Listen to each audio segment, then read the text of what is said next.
Hi, I'm Lisa Johnson. You can reach me at lisajohnsonphd@gmail.com or at CuriousMind on Twitter.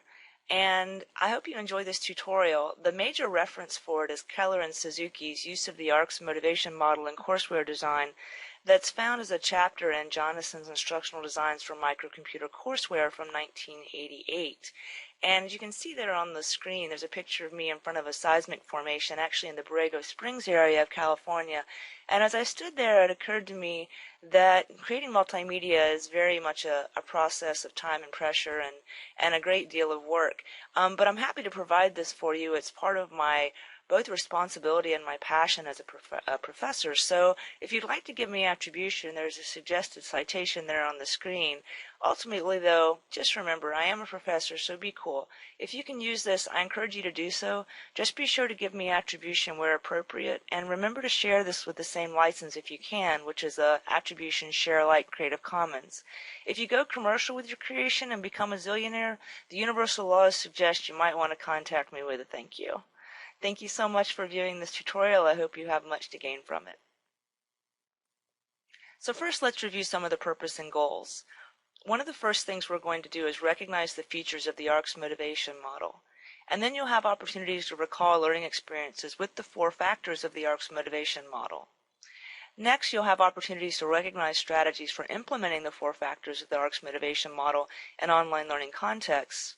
And next, you'll also have, through this whole experience, the opportunity to experience an effective multimedia tutorial created with presentation, screen capture, and audio recording software.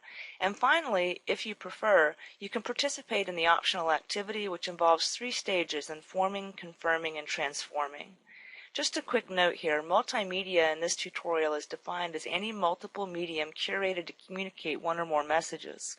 The messages may range from the intentionally instructional for a specific audience or the unintentionally instructional. This tutorial may serve both purposes, although it was designed with a specific audience in mind. So who is that audience?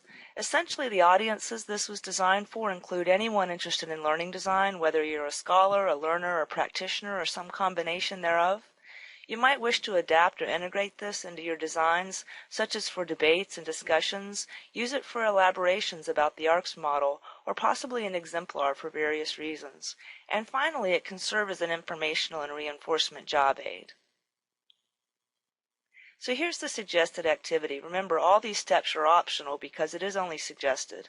The first step would be an informing activity. As you review the tutorial, you can pause the video and write a response to each of the thinking activities presented with the 12 ARCS strategy dimensions. Next, if you prefer, you can do a confirming activity by creating a multimedia presentation that, at a minimum, presents your personal examples from step 1 of the applications and experiences of the 12 ARCS strategy dimensions. And finally, as a transforming activity, you could share your creation from step 2 in some public format, such as a video response to this tutorial, and you could send me a hyperlink at lisajohnsonphd@gmail.com. I may use what's submitted to create other objects, so keep that in mind as you submit your links to me. Thanks so much in advance. I hope you take advantage of this optional activity, and perhaps you'll design one of your own as well. Let's start with an overview of the ARCS motivation model. So first, during the late 1970s and early 1980s, Keller developed a 4-factor theory to explain motivation. It's since been elaborated on and applied across the entire learning ecosystem. And it essentially started with ideas and evidence, and as more of those ideas and evidence got added, then we became firmly grounded here with the ARCS as a 4-factor theory or conceptual model. The 4 factors are attention, relevance, confidence, and satisfaction. These inform the conceptual framework or theory, and they act as the guiding strategies that solve instructional problems associated with each factor. And it's because of that aspect of the ARCS model that it also works as a process model. The strategies inform learning designs that seek to stimulate or maintain each of the motivational factors: attention, relevance, confidence, and satisfaction. And each of these feeds into each other so that the more strategies that are employed, the more ideas and evidence come about, strengthening further the conceptual model or underlying theory known as ARCS. That is the basis of this tutorial and the instructional design model that we're discussing. Let's start with the first of the 4 factors, attention. In order for designs to be effective, attention needs to be aroused and it needs to be sustained. This means that learning will involve a state of curiosity, which involves the act of imagination. It's also going to involve a state of sensing, which involves the act of recall. Now, there are several strategies for gaining attention in the classroom in any formal learning context, and these range from perception and inquiry to variability. As each of these strategies are presented on the screen, you may stop a moment and reflect on the questions asked. Jot down your responses if you're taking part in the activity. So first, with perception, you would want to think of a learning experience where you encountered the use of novel, surprising, incongruous, or uncertain events. These would be moments of dissonance or resonance in your learning. As you're designing for perception, it helps to think of experiences you've had where your perception was aroused and possibly sustained. Next is inquiry. Here you would want to think of a learning experience that stimulated information-seeking behavior in you by having you generate questions or a problem to solve, or that posed questions or problems for you to solve. It's always better when the learner can create their own, but sometimes it works to provide those as well. Having students start with inquiry is a great way to grab their attention and sustain it over the learning design. And finally, there's variability. In any design, you'll want to have some variability in your instructional technique. So as you start to think about designing for variability, think of learning experiences where your interest was maintained by a variety of instructional techniques and activities. Next, let's take a look at relevance, the second factor in the ARCS motivation model. In order for designs to be effective, relevance needs to be perceived as helpful for accomplishing goals, whatever those goals are for the learner. This means that learning is going to involve a state of interest, which has the act of interpersonalization, or self-reflection. There's also a state of wonder involved in learning with relevance, and this involves the act of anticipation of what's coming next, how it's going to serve the goals, and the entire learning moment. There are three categories of strategies or dimensions for relevance as well: familiarity, motives, and goals. Starting with familiarity, if you're going to design in this area, you'll want to think of a learning experience that uses language and examples that relate to your experiences and values. For goals, you'll want to think of a learning experience that provided you with statements or examples of the objectives and utility of the instruction, and either presented goals for accomplishments or had you define them. Having learners define goals is very effective for making sure the instruction is relevant to their needs. And finally, goals in general and motives. You'll want to think of learning experiences where the teaching strategies match your tendencies and preferences.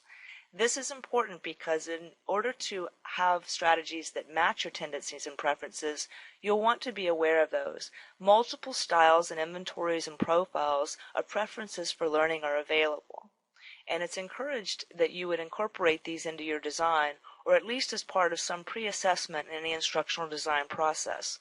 This falls into an analysis stage for design, of course.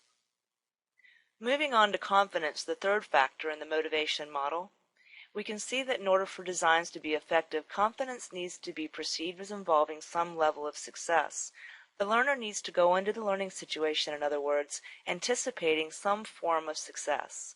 This means that learning is going to involve a state of challenge and the act of effort.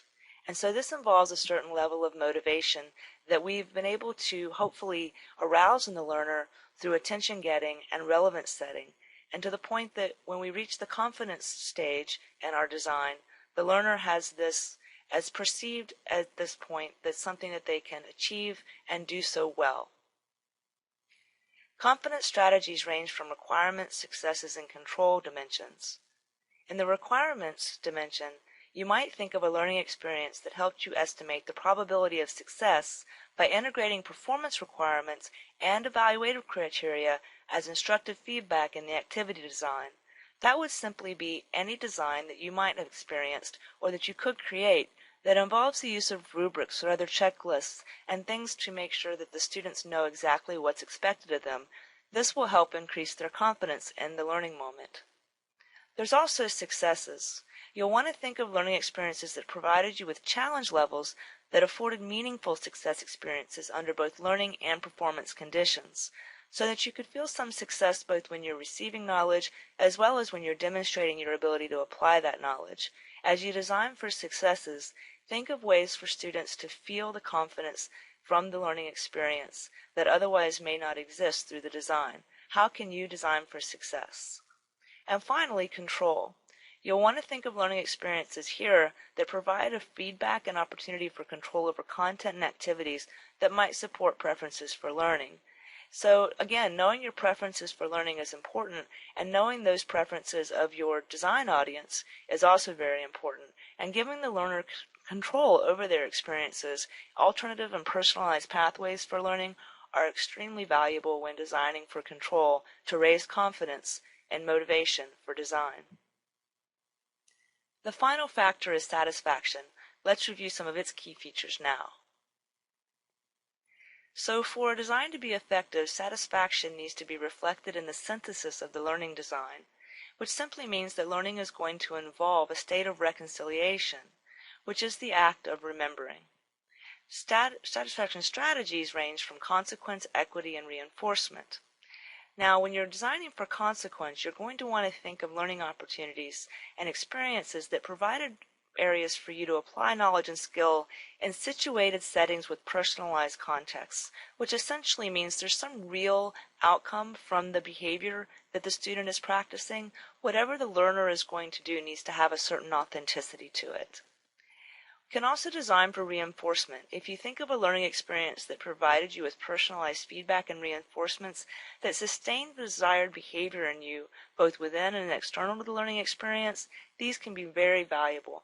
Designing for reinforcement involves not only reinforcement within the class context, that is, but also beyond the class context. How will the behaviors that are learned in your course or your instructional moment transfer beyond that moment?